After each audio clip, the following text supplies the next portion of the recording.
What is going on, guys? We're back with Brad's 04 GT. We have some cool parts to install on it today. We'll also give you an update on the ESS supercharged Buster 2 swapped GT. Let's check out these parts. We recently visited Steeda in Georgia and got to see basically all the behind the scenes, the CNC parts getting made. And they said they just came out with these lower control arms, and we're gonna install them on Brad's Mustang today. So what you got, Brad? These are the new billet arms. They are machined in-house by Steeda, and these are actually a modular setup. So right here, that's our plate.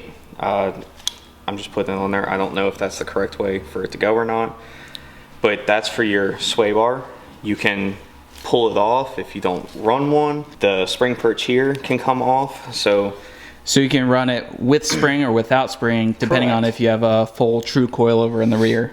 And it's actually not like super thick compared to. You said it's pretty light. Yeah, it's probably a comparable weight to the Chinese knockoff ones that I used to have on the car. It's all aluminum. Yeah, the bushings look beautiful. Awesome. So I think they said they were like a Delrin, but it's a really hard rubber that's in there, so it shouldn't wear or. Yep, and it's not completely solid. So it's got the bushing going through, just like the other ones do, and then you can take these apart, get new bushings for them if they ever wear out, slap it all together. Yeah, I mean, your car's making some serious power now. Our next step is probably going to be putting the built rear end in. But 730 wheel horsepower is no slouch. I mean, that's a lot of power. It's a lot more than what I was expecting from like 7 months ago. We were like, yeah, NA. And meanwhile, Andrew's over there scheming behind my back, telling me, yeah, we'll just put that in. It'll be real rowdy. Walk in one day, ESS. Yep.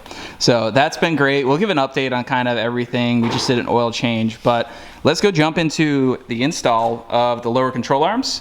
I think we're also going to be swapping your rear springs for something with a little bit more ride height. I do need a little extra height. We'll show the new wheels here in a little bit. I got new wheels, and the tires I got are a little taller than what I probably should have on the car, but if we put just a little bit taller of a spring on it, shouldn't be an issue.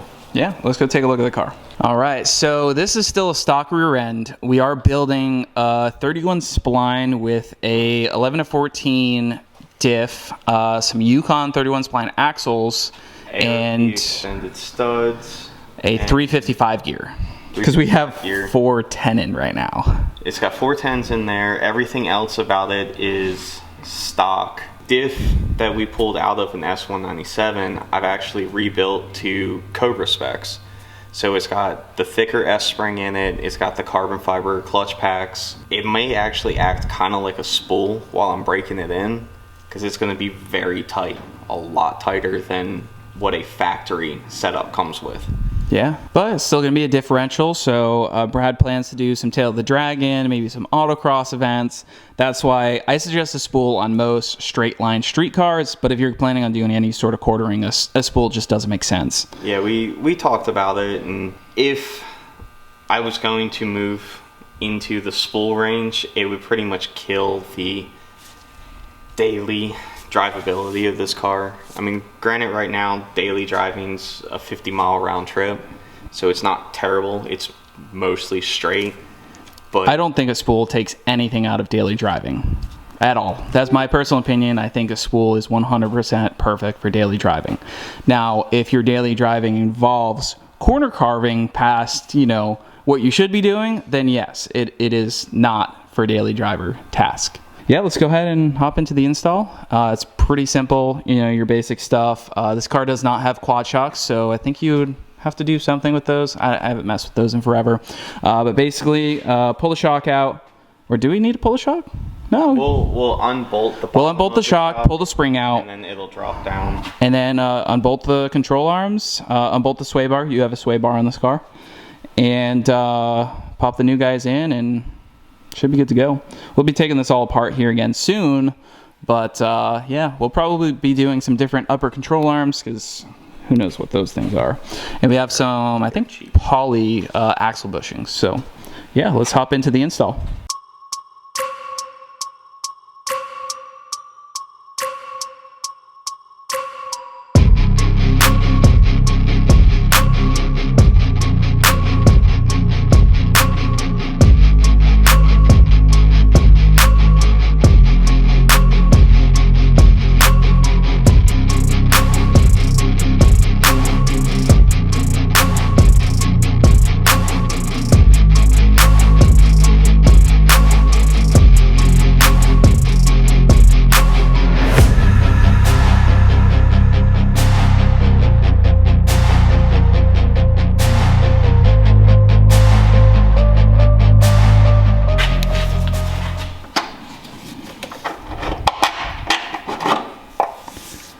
There she goes.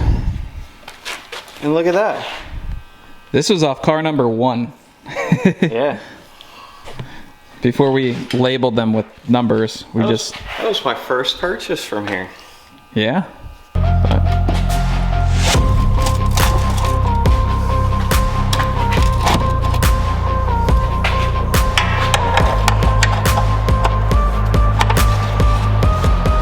So pretty.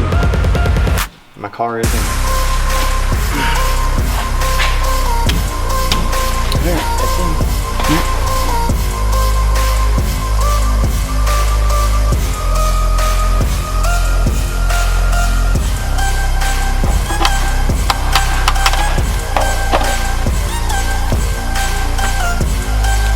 Just dirty, still good.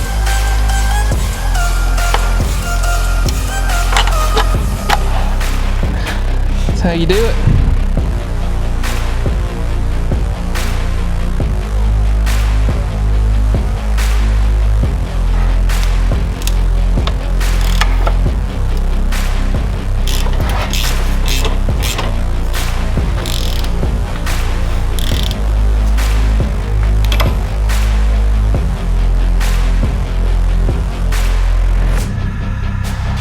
So, just about wrapped up.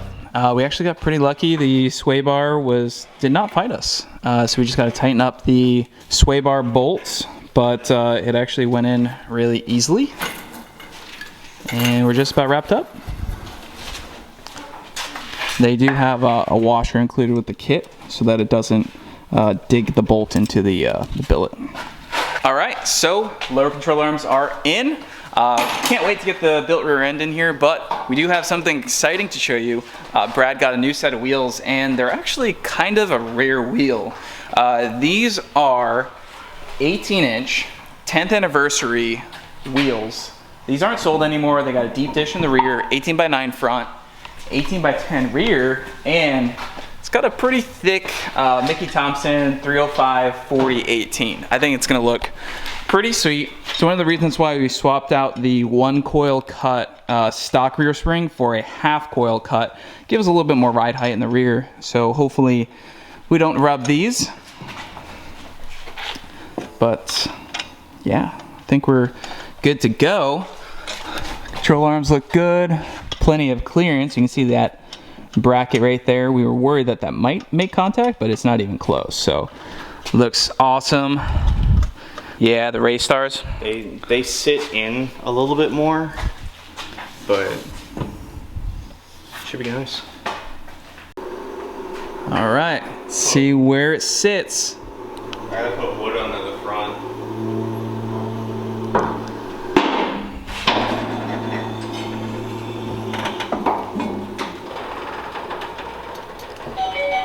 There's that rear settling down.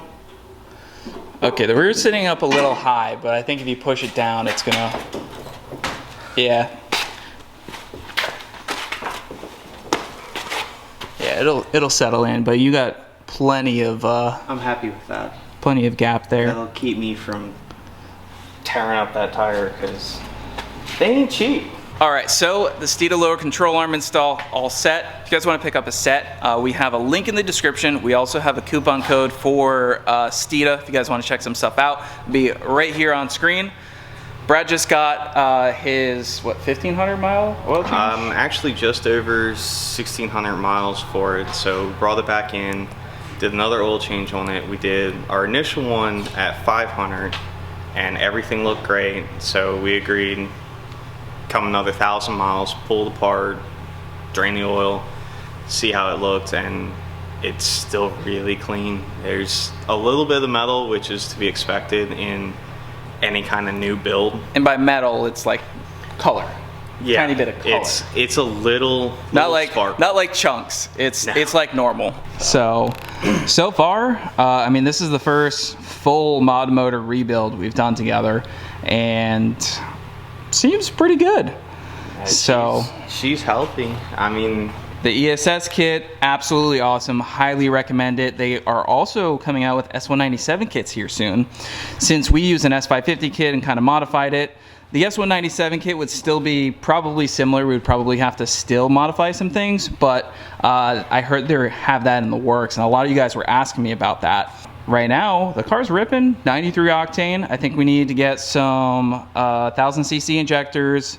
Also got to do a trans at some point, but the rear end is getting done, so that should hopefully hold together so you can finally get some... That's over there. Some hook. Actually, shout out to Nick at Fast Performance. He's helping me press on some ABS springs for the rear axles. So once we get them back, I should be able to rip it apart, throw all the internals in it, get her buttoned up, and before Ponies in the Smokies, I'll have that. And then I picked up a set of ATS calipers, so I am going to do the ATS big brake upgrade for this girl.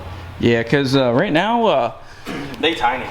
Those guys they're actually kind of large if you're talking like physical size, but they just do not do the stopping demands of 700 plus horsepower. I think those are like 11-inch rotors, and I'm actually getting the kit for the 13.25 rotors, so it's gonna be a fairly decent upgrade. Go from 2 pistons to 4 pistons, and a much larger. And GT brakes they suck. These are like the worst brakes I've ever felt in a performance application. Your regular driving and stuff is not bad, but when you start going triple digits down to 60, 40 miles an hour, they heat up and they tear up the pad, and they feel really bad and not very confidence inspiring. No, they're not. But I think that's about that. As for tweaks in the future, injectors eventually to go E85, but for now we're working with what we got, and we were talking about maybe wastegating this setup. I think that would be a really cool way to kind of step into, some stuff that people don't typically do on a centrifugal blower setup. It would definitely be something interesting, able to run a smaller pulley all the time, but you can hit a lower boost target down low in the RPM, but you can also gate it off at any boost level. You can even run a boost controller on a centrifugal setup. So comment down below if you want to see that. Get a wastegate, pipe made, and a few other little odds and ends. But so we're gonna end the video with some glamour shots. I'm gonna go get some video of this outside. If you like the video, hit the like button down below. It helps get the video out to more people. Check out Steeda, leave a comment, let us know what you think, and subscribe if you are new, and we'll see you guys in the next one. Hush.